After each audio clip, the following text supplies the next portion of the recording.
Assalamualaikum warahmatullahi wabarakatuh. Al-Fatihah.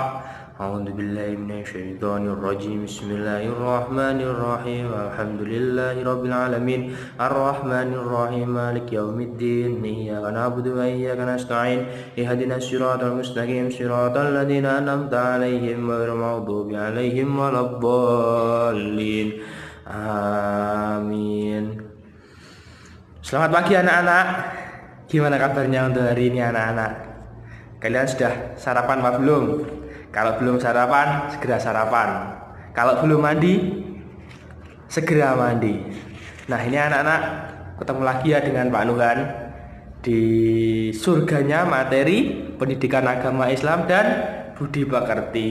Nah gini anak-anak, sebelum kita mempelajari pendidikan agama Islam lebih lanjut, alangkah baiknya kalau kita mengawalinya dengan berdoa dahulu ya anak-anak. Walaupun tadi sudah membaca surat Al-Fatihah, kita doa lagi ya. Berdoa semoga apa yang kita kerjakan hari ini dan apa yang kita pelajari hari ini bisa bermanfaat ya anak-anak. Ayo bersama-sama berdoa mulai.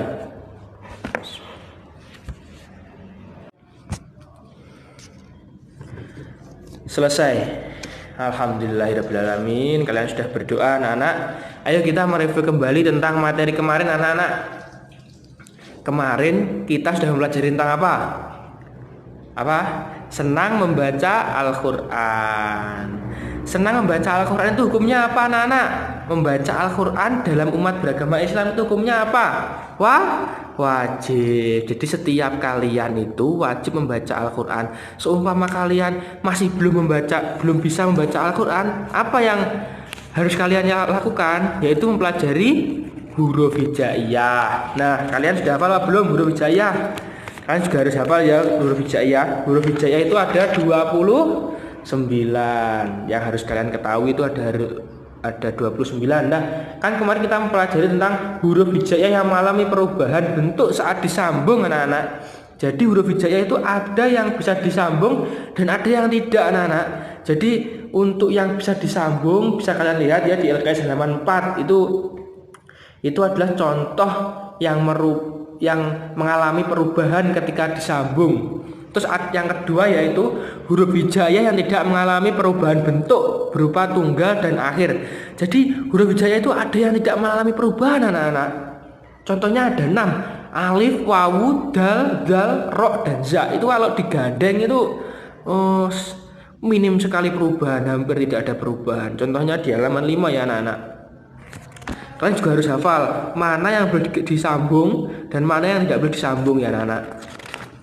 Terus untuk selanjutnya anak-anak, untuk materi yang sekarang itu adalah aku bisa membaca Al-Quran. Jadi kalian sebagai umat beragama Islam yang baik dan benar, kalian harus bisa membaca Al-Quran.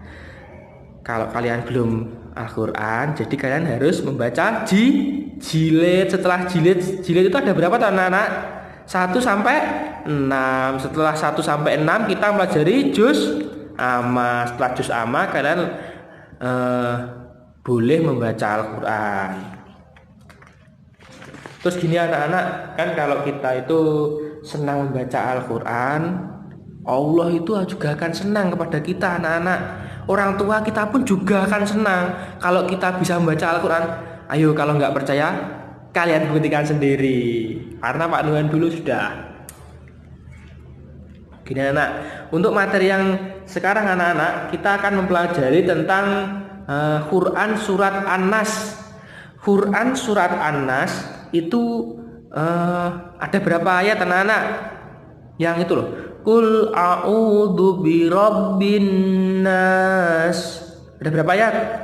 6 ayat. Nah, betul sekali. Nah, ini gini anak-anak, kalian harus bisa menghafal Quran surat An-Nas. Nah, ini coba kalian lihat ya video Pak Nuhan kali ini. Semoga kalian suka. A'udzu billahi minasy syaithanir rajim. Bismillahirrahmanirrahim.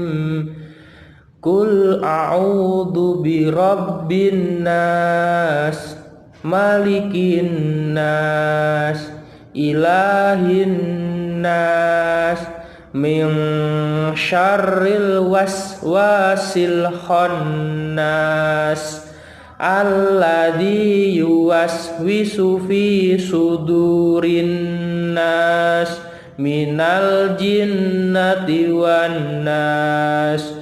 Shadaqallahul azim. Alhamdulillahirrabbilalamin. Anak-anak, kalian sudah menyimak video dari Pak Nuhan. Terima kasih banyak ya.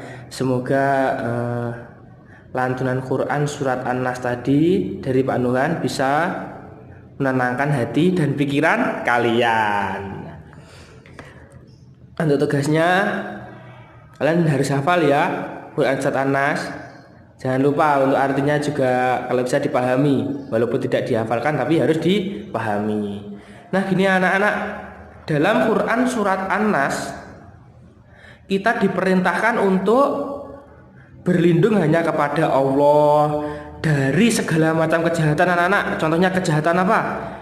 Kejahatan teman kalian. Contoh kan ada tuh, kita orang baik padahal tapi sama teman kita itu selalu diledek saja. Itu jadi kalian kalau berlindung hanya kepada Allah. Semoga kalau teman kalian banyak yang menggunjing ataupun mengolok-olok kalian, semoga teman kalian diberikan kebaikan oleh Allah. Bagus.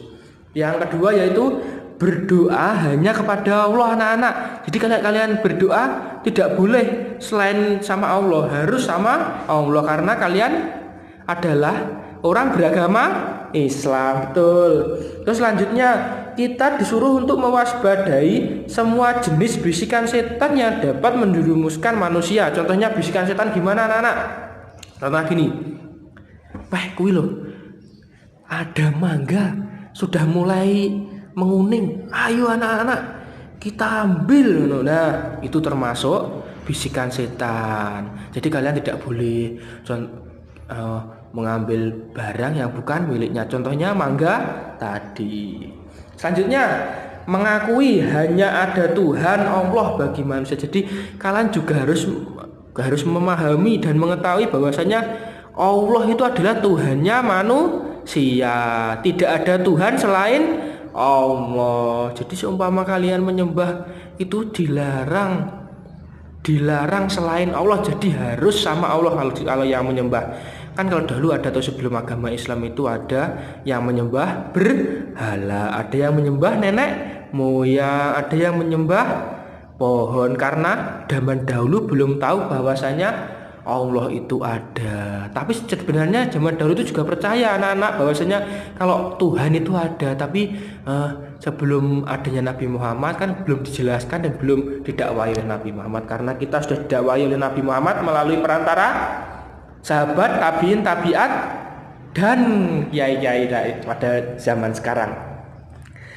Nah mungkin cukup sekian ya anak-anak penjelasan dari Pak Nuhan mengenai Quran surat An-Nas. Semoga apa yang kita pelajari hari ini bisa bermanfaat minyami hada ila yaumil qiyamah. Amin ya rabbal alamin.